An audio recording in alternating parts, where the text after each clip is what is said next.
দারুণ। নিচে থেকে আবার লোকেরা নদী পার হচ্ছে, মানে এতটাই জল আছে নিচে, আবার নদী পার হয়ে লোকে যাতায়াত করছে, অথচ কেউ ইউজ করছে না এই ব্রিজ।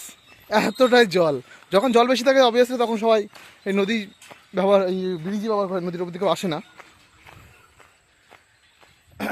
এ পাশে আবার চা বাগান, ও চায়ে চা, দারুণ লাগছে, দারুণ দারুণ, অসম অসম জায়গা। এত সুন্দর জায়গা বলে বোঝানো যাবে না, সত্যি নেপাল খুব সুন্দর জায়গা ঘোরার জন্য, মনোরম পরিবেশ, ঠান্ডা চা আর চা। হবে এ গাড়ি এর উপর থেকে পার হবে।